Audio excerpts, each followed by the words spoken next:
Joliba Afternoon News. Au Mali, rapport de l'expansion djihadiste vers les États côtiers, des précisions à suivre dans ce journal. À l'international, Rwanda, Kigali, de nouveau confiné.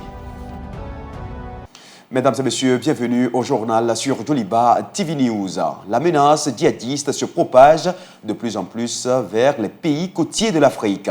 Un projet de coopération entre les pasteurs nomades transhumants et les pays côtiers a donc vu le jour suite à l'initiative d'Accra. Amidou Diallo, consultant à l'ONG Promédiation, nous explique l'ampleur de la menace. C'est avec Aruna Salia Kone.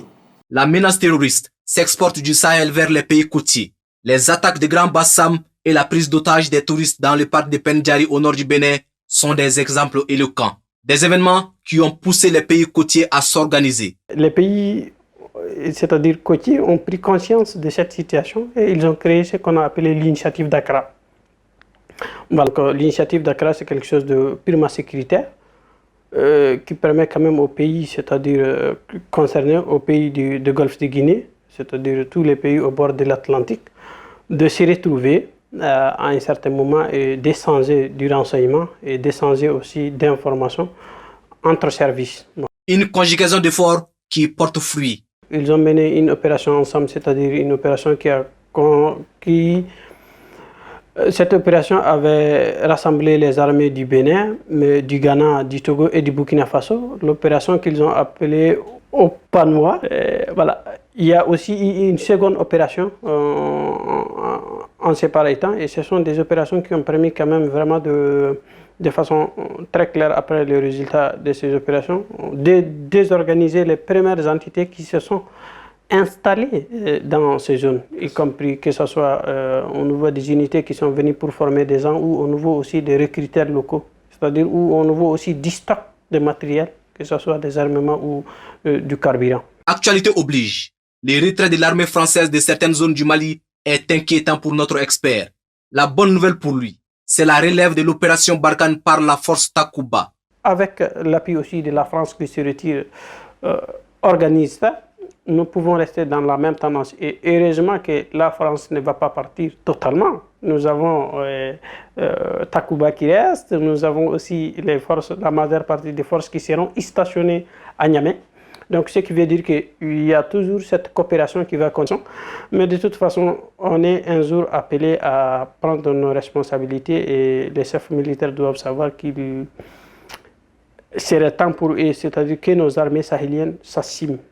Voilà, et que nous ne puissions pas compter seulement sur une aide extérieure. Que nos armées s'assument. C'est ce que préconise Amidou Diallo, car comme le dit un adage, on est mieux servi que par soi-même. Droits de l'homme dans cette édition, le mouvement pour la sauvegarde des droits de l'homme MSDH a organisé le samedi dernier un atelier de formation sur les violences basées sur le genre VBG. 15 femmes et filles y participent pour mieux comprendre les types de VBG afin d'y lutter contre. El Hadji Malik Giteya. Mettre un frein à la violation des droits humains au Mali, c'est l'un des objectifs forts du mouvement pour la sauvegarde des droits humains, MSDH. C'est dans ce cadre que ce mouvement a organisé un atelier de formation ce samedi 17 juillet 2021 sur les violences basées sur le genre. Au total, 15 femmes et filles y ont participé pour être formées sur des thématiques basées sur ce type de violence. Les spécifiques de cette activité sont les suivants. Expliquer les principales violences basées sur le genre, notamment les violences sexuelles, les violences physiques, les violences émotionnelles et psychologiques, les pratiques traditionnelles nuisibles, les violences socio-économiques et les violences institutionnelles. Citer les principales causes et conséquences de ces violences. L'objectif de cet atelier est de mettre un accent sur la sensibilisation dans la lutte contre le VBG. Au sortir de cet atelier, ces femmes et filles seront pratiquement nos relais dans leur base, pour inculquer, pour sensibiliser les autres femmes qui ne parlent pas, qui sont aussi victimes de cette violence-là. Selon les statistiques, plus de 99% des cas de violences basées sur le genre au Mali touchent les femmes. Des violences qui ont des conséquences énormes sur ces femmes. C'est des conséquences très traumatisantes souvent, qui vont du traumatisme émotionnel, des coups et blessures avec des traces indélébiles qui donnent des incapacités souvent permanentes pour toute la vie de la personne victime. C'est également des conséquences économiques qui font que la pauvreté se féminise. Cet atelier qui dure une journée va s'étendre dans les jours à venir dans la région de Kaï et Koulikoro. La CRT Faso Kawele a désormais son siège national. Son inauguration a lieu le samedi dernier à Bamako en présence de plusieurs leaders politiques. Adama Sanogo et Moussa Tembine pour le reportage.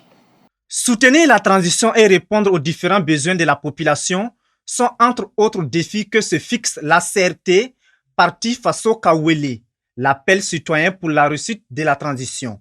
Pour bien exécuter ses missions, le parti a procédé à l'inauguration de son siège national à Bamako.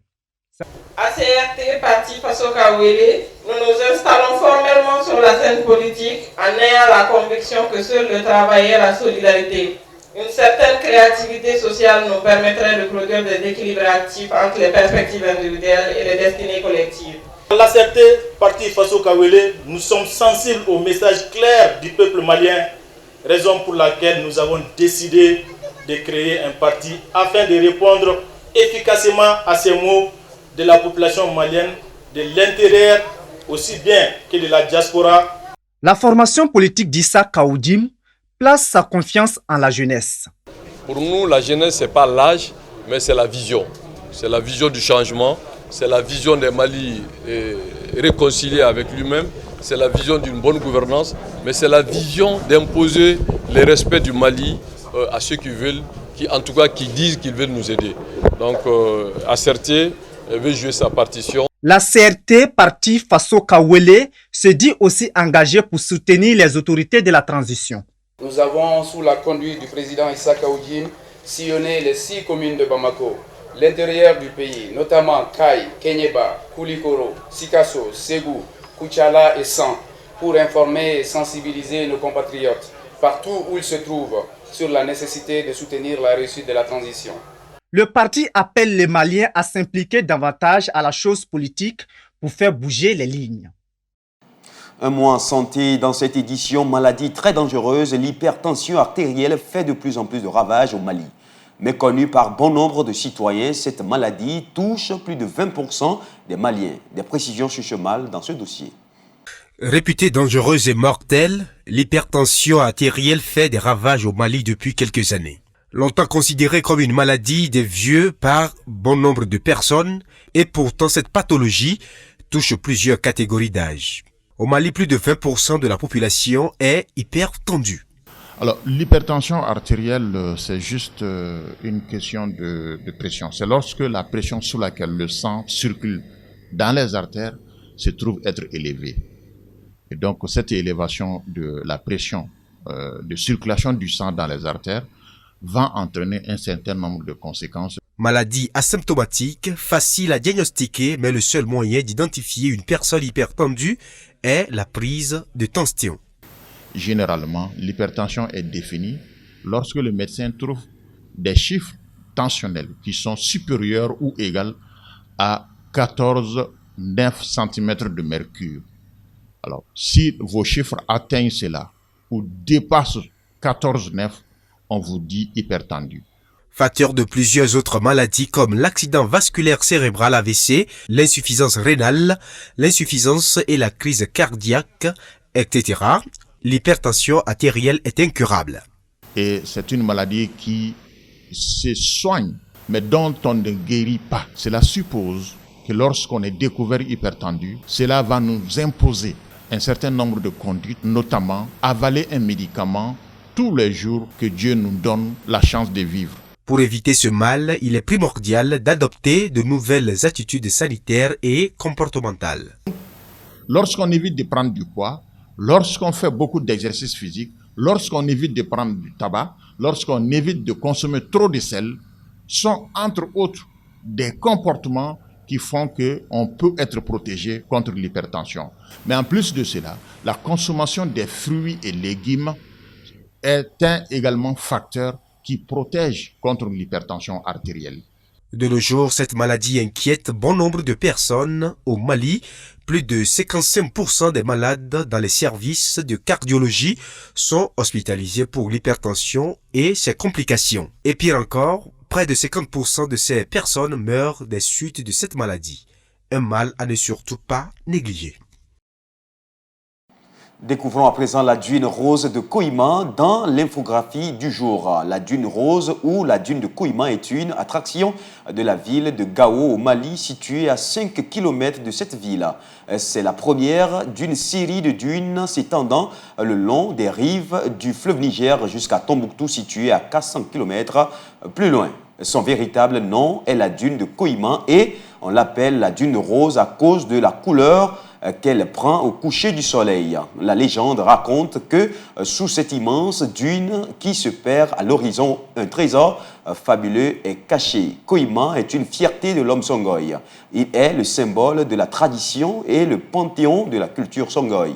C'est un site tutélaire au cœur de la mythologie Songhai qui est entre terre et eau. Sur les ailes du feu et le vent, il illumine encore la pensée de l'homme Songhai. À présent, l'actualité internationale. Covid-19 au Rwanda, début d'un nouveau confinement à Kigali. Rues de Kigali sont désertes et les magasins fermés alors que les habitants de la capitale rwandaise et de 8 autres districts de ce pays d'Afrique de l'Est sont reconfinés pendant 10 jours pour endiguer la recrudescence des cas de Covid et des décès dus au coronavirus. Réduction considérable des interactions sociales et limitation des déplacements aux seuls services essentiels comme la santé, l'achat de nourriture, les banques sont les grandes lignes des décisions prises par le gouvernement rwandais. Ce nouveau confinement concerne principalement Kigali et 8 autres districts dans le pays. Autre mesure de ce reconfinement, transport public interdit, bureaux des entreprises et administrations fermés, activités sportives en plein air interdites, écoles fermées, les arrivées et départs à l'aéroport de Kigali sont toutefois maintenus, ainsi que les activités touristiques, mais dans le respect des mesures sanitaires en vigueur. Par ailleurs, les autorités avaient prévu de vacciner 30% de la population cette année et 60% d'ici fin 2022. Seules 401 160 personnes ont été vaccinées, soit un peu plus de 3% de la population. Des soldats saoudiens surveillent le Hajj, le grand pèlerinage musulman, à la Mecque dans un centre dédié grâce à des caméras de surveillance installées dans la ville sainte, tandis que les employés répondent aux appels de pèlerins dans le besoin. Abdallah Baghdadi, lieutenant-colonel, porte-parole des forces de l'ordre à la Mecque, se dit prêt à recevoir tout appel pour contrôler les contrevenants. Rappelons que l'Arabie Saoudite accueille une version réduite du Hajj réservée cette année à 60 000 résidents vaccinés du royaume, un quota drastiquement réduit en raison de la pandémie du coronavirus. Afghanistan, un vol spécial pour ramener des Français et des Afghans. Des personnes patientent à l'extérieur de l'aéroport de Kaboul pour embarquer sur un vol affrété par le gouvernement français. Il a appelé ses ressortissants à quitter l'Afghanistan alors que les forces étrangères se retirent et que les talibans ont lancé une offensive. Des dizaines de familles sont prêtes à s'envoler pour la France.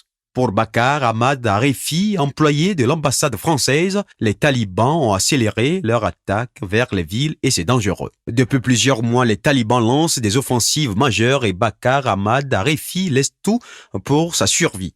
Là, le moment, c'est vraiment difficile de quitter l'Afghanistan parce que là, d'une part, c'est mon pays, c'est ma patrie. Je quitte mes parents, ma famille, mes proches, parce que j'ai passé mon enfance, c'est ma vie, mon école, l'université, tout ça. J'ai passé toute ma vie ici en Afghanistan. C'est vraiment difficile de les quitter, mais d'autre part, la situation m'oblige vraiment de quitter l'Afghanistan parce que ces derniers mois, la vie est devenue dangereuse dans l'Afghanistan. Donc entre les deux, il fallait choisir. Donc j'ai choisi de quitter l'Afghanistan et de partir pour Paris, pour la France. Amayoun Wafa, 48 ans, employé également de l'ambassade française, quitte ainsi son pays malgré lui et ce pour sa sécurité. Haïti a reçu le 14 juillet ses premières 500 000 doses de vaccins contre la COVID-19 envoyées par le gouvernement américain dans le cadre de l'initiative COVAX de distribution de vaccins. À ce jour, les États-Unis ont déjà fait don de 40 millions de doses au total envoyées partout dans le monde, une information provenant de la Maison-Blanche. Mesdames et messieurs, cette édition s'achève ainsi. Merci à vous de l'avoir suivi.